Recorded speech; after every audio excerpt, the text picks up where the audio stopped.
الحمد للہ رب العالمین والصلاة والسلام علی نبینا محمد صلی اللہ علیہ وسلم وعلی آلہ واصحابہ اجمعین ومن تبعہم بإحسان الی یوم الدین۔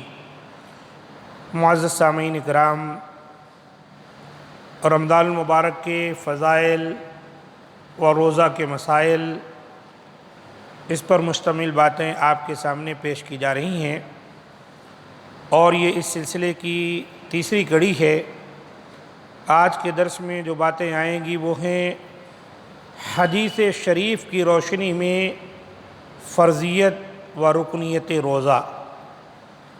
ابھی ہم قرآن مجید سورہ بقرہ کی آیت نمبر 183 سے لے کر 187 تک میں جو مسائل اللہ تعالیٰ نے بیان کیے ہیں ان کو سمجھ رہے تھے۔ اب آگے حدیث شریف کی روشنی میں روزہ کی فرضیت و رکنیت کیا ہے۔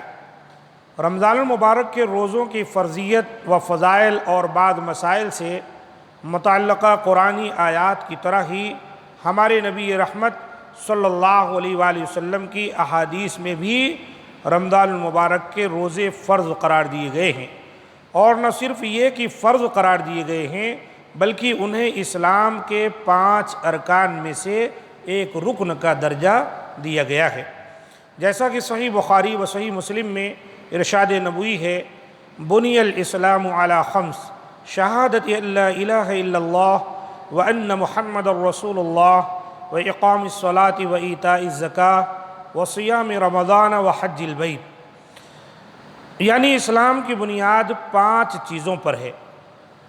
نمبر 1، اس بات کی شہادت دینا کہ اللہ کے سوا کوئی معبود برحق نہیں اور حضرت محمد صلی اللہ علیہ وآلہ وسلم اللہ کے رسول ہیں، اور نمبر 2، نماز قائم کرنا، اور نمبر 3، زکوٰۃ ادا کرنا، اور نمبر 4، رمضان المبارک کے روزے رکھنا، نمبر 5، بیت اللہ شریف کا حج کرنا۔ یاد رہے کہ رمضان المبارک کے روزے 2 ہجری ماہ شعبان کی 2 تاریخ بروز پیر فرض کیے گئے تھے۔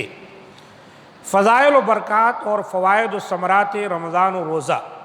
حدیث رسول صلی اللہ علیہ وآلہ وسلم میں رمضان المبارک اور روزے کے بے شمار فضائل و برکات اور فوائد و ثمرات بیان کیے گئے ہیں، جن میں سے چند یہ ہیں۔ نمبر 1، اخلاص للہ کا منفرد مظہر۔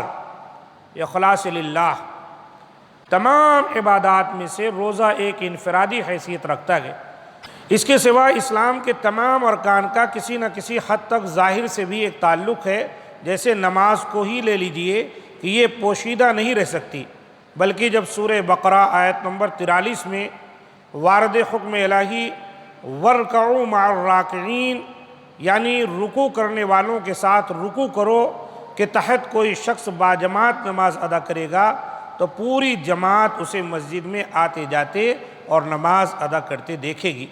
حج کی ادائیگی پر سینکڑوں ہزاروں نہیں بلکہ لاکھوں حجاج کا جمع غفیر اسے مناسک حج و عمرہ ادا کرتے دیکھتا ہے۔ اور زکوٰۃ ہے تو وہ بھی کم از کم دینے اور لینے والے 2 آدمیوں کے مابین ہوگی، مگر روزہ وہ منفرد عبادت ہے کہ ایک وقت اس کا تعلق ظاہر سے بالکل ہی ٹوٹ جاتا ہے اور صرف عابد و معبود کا باہمی معاملہ ہی رہ جاتا ہے۔ یعنی اللہ جانتا ہے اور اللہ کا روزہ رکھنے والا وہ بندہ، یہ 2 ہی جانتے ہیں کہ کوئی روزے سے ہے، باقی کوئی تیسرا نہیں جان سکتا۔ مثلا والدین، بہن، بھائیوں اور بیوی، بچوں یا دوست احباب کے ساتھ مل کر سحری کھائی، مگر جب وہ باتھ روم، کچن یا کسی بھی مقام پر تنہا ہے تو بنی نوع انسان تو کیا تمام مخلوقات میں سے کوئی پرندہ تک بھی اسے نہیں دیکھ رہا ہوتا ہے۔ ایسے میں جب باہر شدت کی دھوپ اور گرمی ہو تو انسان کا نفس امارہ اسے یہ طفل تسلیاں دیتا ہے کہ اس تنہائی میں اگر تم ٹھنڈے پانی سے شاد کام ہو لو تو کون دیکھ رہا ہے؟ یہ ٹھنڈا پانی پی لو تو کوئی دیکھ رہا ہے، اور کس کا ڈر ہے؟ عین اسی وقت روزہ دار کا ذات الہی پر غیر متزلزل ایمان آڑے آتا ہے، اس کا ضمیر بیدار ہو جاتا ہے اور اسے جھنجھوڑ کر بتاتا ہے کہ اس تنہائی میں پانی پینے میں بھی اس ذات کا ڈر ہے کہ جو شہ رگ سے بھی زیادہ قریب تر ہے، اور پانی کے منہ سے پیٹ تک جانے کے راستے میں ہی جس کا گھر ہے، کیونکہ سورہ قاف آیت نمبر 16 میں ارشاد الہی ہے نحن اقرب الیہ من حبل الورید، ہم تو اپنے بندے کی شہ رگ سے بھی زیادہ قریب۔ تو میرے دوستو، آپ اندازہ لگائیے کہ روزہ ایک ایسی عبادت ہے، اس لیے آگے وہ حدیث آنے والی ہے الصوم لی وانا اجزی بھی، روزہ میرے لیے ہے اور میں اس کا بدلہ دوں گا۔ یہ ایک معنی ہے میں ہی اس کا بدلہ ہوں۔ اللہ اکبر۔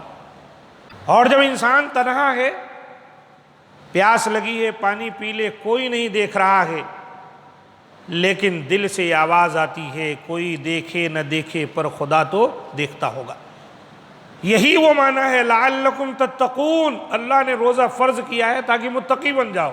یہی وہ تقویٰ ہے کہ تنہائی میں ہے، کوئی نہیں دیکھ رہا ہے، پھر بھی دل میں یہ مادہ موجود ہے کہ اللہ دیکھ رہا ہے۔ اگر انسان کی زندگی میں یہی بات آ جائے کہ ہر معاملات میں وہ یہ سوچنے لگ جائے کہ میرا اللہ مجھ کو دیکھ رہا ہے، سبحان اللہ، یہ تو ایمان سے اوپر احسان کا جو درجہ ہے اس درجے کی چیز ہے۔ کہ اول کیا ہے کہ تم عبادت اللہ کی ایسے کرو گویا کہ تم اللہ کو دیکھ رہے ہو، فَإِن لَمْ تَكُنْ تَرَاهُ فَإِنَّهُ يَرَاكَ۔ اگر یہ مادہ نہیں پیدا ہوتا ایمان کا تو یہ ہونا چاہیے کہ وہ تم کو دیکھ رہا ہے۔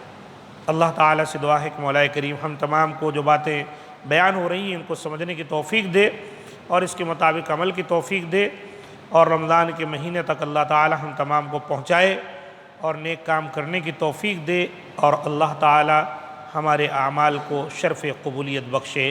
ھذا ما عندی، سبحان ربک رب العزت عما یصفون وسلام علی المرسلین والحمد للہ رب العالمین۔